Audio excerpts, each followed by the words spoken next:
So dear student, welcome you back. Due to the technical reason that the last video was incomplete, so I'm continuing with the tolerance and the management of the factions, right?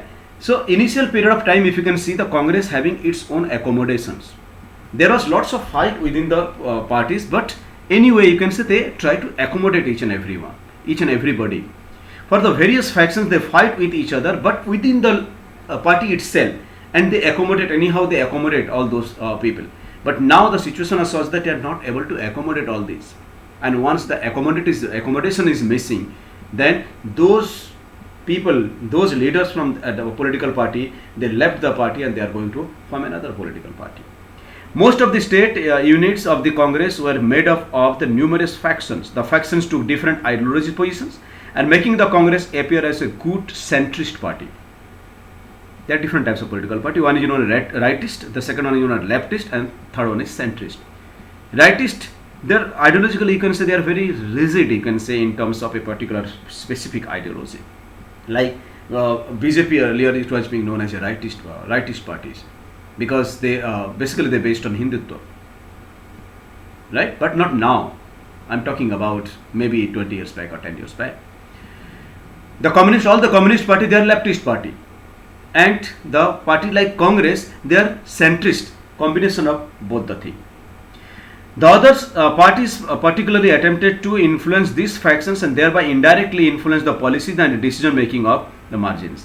When these removed from the actual exercise of the authority, they were not alternatives to the ruling party. Instead, they constantly pressurized and criticized, censored and influenced the Congress, and the system of factions functioned as a balance mechanism within the ruling party. So earlier what used to, you can say, they, because they are having different leaders with the different ideological differences, so within the party they criticize their own policy, they can you can say pressurize the government to do something in a different way. So the जो भी members थे आपस में अंदर में ही political party के inside the Indian National Congress itself, they try to pressurize their leaders in order to fulfill the demands.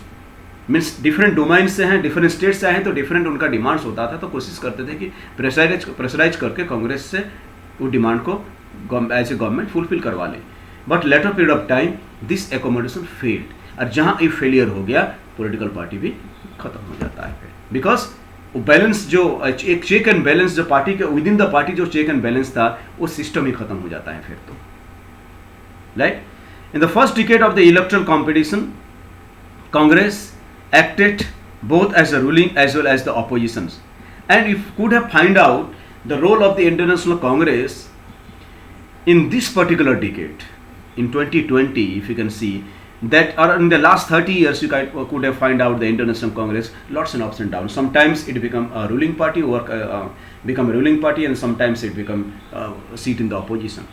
For last 2 terms they are sitting in opposition. Before that, for 2 terms they were in the ruling party. So lots of ups and downs.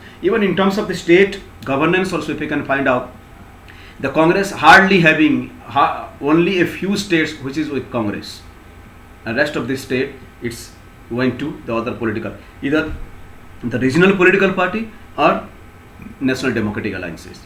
So the UPA, this is the alliance of International Congress I, that's hardly being they are having their own government of the power in a few states, 4, 5, 6 states. Otherwise in most of the states, either it's a regional party they form the government or NDA has formed the government, right. So gradually क्या होता है, gradually धीरे धीरे party में ही टूट फूट होके fractions बनता जाता है, एंड उसी ही पॉलिटिकल पार्टी से निकल के ढेर सारे पॉलिटिकल पार्टी बनते हैं. जब ढेर सारे पॉलिटिकल पार्टी बनते हैं, दे sit against Congress and stood as an opposition, and opposition धीरे धीरे हमारे यहाँ पे देश में strong होना शुरू हो जाता है. Any of the democracy, the success of the democracy lies with the opposition. किसी भी गवर्नमेंट में जो opposition नहीं है, तो you can say, फिर तो ये dictatorship वाले system हो जाता है. So that a political system or a government should have opposition, they must have opposition. So opposition धीरे धीरे strong होना शुरू होता है. In the last decades of 20th century, the oppositions they become stronger. 1977 Congress lost election and Janata Dal for the first time they form elections. So 1952 से लेके 77 तक तो बीच में कोई भी नहीं आया. That was for entirely, you can say, how many years? 25 years complete rule of Indian National Congress without any break. 1977 there was a change in the system of the government and the Janata Dal come into the power, though it was very short life.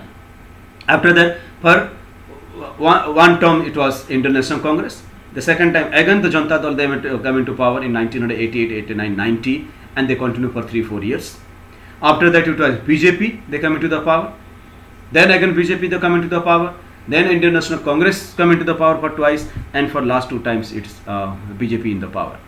It means now the scenario has changed a little, because gradually the oppositions they become stronger and powerful after 1975 or 1975-76, and they stood against Indian National Congress. They stood against Congress not only at the central level but also in each and every states also. That's why already I told you the scenario which you can see in 1952, it's around almost each and every state except 1 or 2, all the states are the Congress ruled states. And now hardly you can find out any of the states being the Congress ruled state. So this is what the difference is. Lots of changes being taken place, because the very important thing is earlier they are having accommodations within the Congress, right? They have tolerance within the Congress, and their leadership was so intelligent that how to manage all these things they knew it. But now the leadership has changed, and the leadership maybe that properly they are not able to maintaining those accommodations and the tolerance. As you have noticed about that, it is India did not have the opposition party during the first 3-4 periods or the 3-4 terms of the election. While discussing the result of the elections, we have already come across with the names of the many party other than Congress. Already I told you in the very first election itself, 1951-52, in every constituency not less than 4 to 5 candidates they contested in the election. 4-5 political party तब भी था, right? And today you are having hundreds and thousands of political, but that's a different thing. But right from the very beginning ऐसा नहीं था कि Indian democracy में कोई political party नहीं था, political party थे. Even then, India is the larger number of diverse and the vibrant opposition party than many others multi-party democracies. Like if you can take the example of USA, said to be one of the oldest democratic country in the world, they have only bi-party system. They are having only 2 political party, the Democratic Party and the Republican Party. Another one of the oldest democratic country, that's United Kingdom. They are also generally 2 political party, the Labour Party and the Conservative Party. Right? Labour Conservative Party, and another political party also present there. I mean, that's a Liberal Party. So that these are big countries with the oldest democracy, but still they are having only existence of the 2 political party. Whereas in India, right since it's the beginning, 1951-52 में भी 5-7 political party हुआ करते थे. आज तो political parties are like mushrooms like it's growing like mushrooms. Even then, India is the larger numbers of the diverse and the vibrant oppositions in many of the multi-party democracy. Some of these had come into being before the first general election 1952. Some of the parties played an important part in the politics of the country in the 60s and 70s. The most root of almost all the non-Congress parties of today's can be traced to one or the other of the opposition party in 1950s.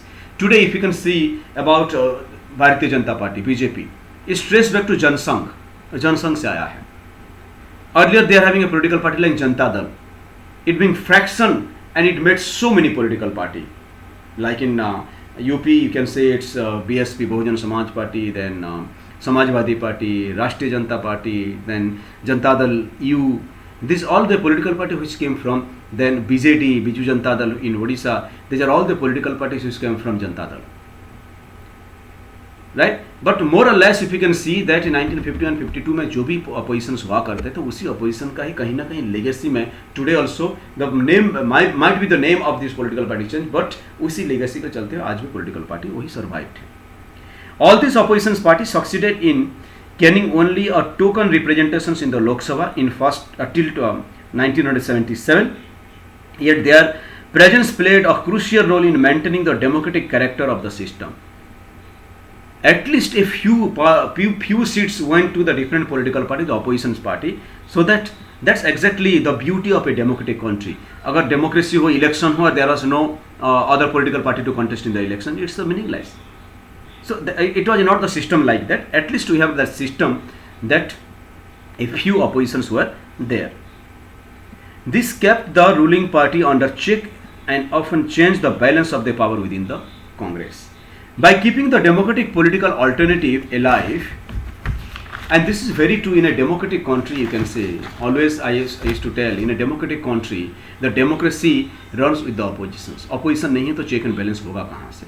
So there should be opposition political party in order to maintain the check and balance. Even today also you might have find out BJP is the ruling party, and or NDA is the ruling party, and UPA is the opposition. So they have to you can say criticize the government in the various policies. But the system has been changed now. Earlier, oppositions doesn't mean that they have to oppose whatever the government will do, either good or bad, they have to oppose. Not like that. Earlier days, opposition means yes, they are supposed to criticize the government if that particular policy is not good for the country or for the people. But today's the system has changed. Opposition means they are supposed to oppose. Either that policy is good or bad, hardly it's matter to them. So this definition has changed. This definition has changed from that particular era to this particular era. In the early years, there was a lot of mutual respect between the leaders of the Congress and those of the opposition also.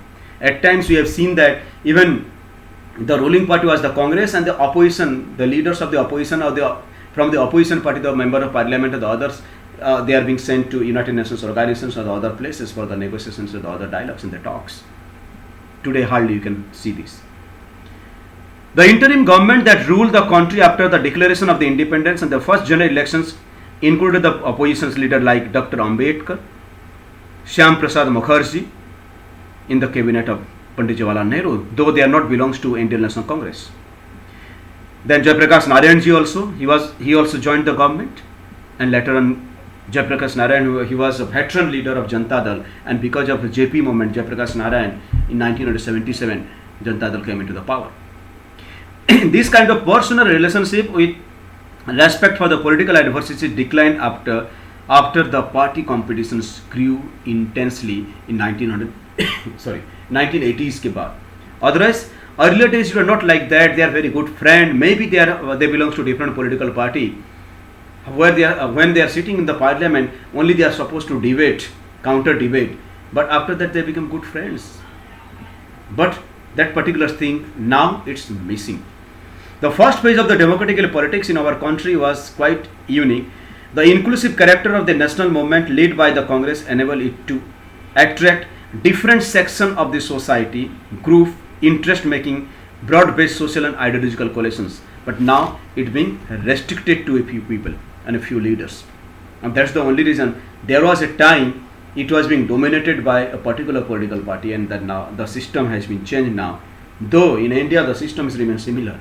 1951, 52, 55, 60, 61, 62 में या 70s में जो situation था, आज भी वही situation है. उस time Congress the single largest political party था, कोई दूसरा कोई अपोजिशन नहीं था. आज एनडीए सिंगल लार्जेस्ट अलायंसेस है, कोई दूसरा अपोजिशन नहीं है. The things remain similar but it reverse हो गया है. As the ability of the Congress to accommodate all the interest and all the aspirants of the political power steadily declined, other political parties started gaining greater significance, and thus the Congress dominates constituencies only one phase of the politics of the country, and we shall come to the other phase, the latter part in this particular textbook. So, if you can discuss what I discussed, that the Congress were very dominant right from the very beginning, 1952, because already told that it was they got the legacy in terms of the nationalist movement is the legacy for the political party, so that there was a huge trust on this political party in the first 3 decades. And at the same time, there was no other alternative. Maybe there are a few small political party were there, but there were no other alternative. But gradually, it lost its own significance. And the situation is today's situation is such, like the other oppositions, the oppositions in 1952, whatever the status of the opposition in 1952, today's the Congress having in 2020 the Congress having the similar status. So in the next modules, I am going to discuss apart from Congress, what are the other political parties with their ideology in the first 2 decades of the Indian independence. Till then, thank you. God bless you.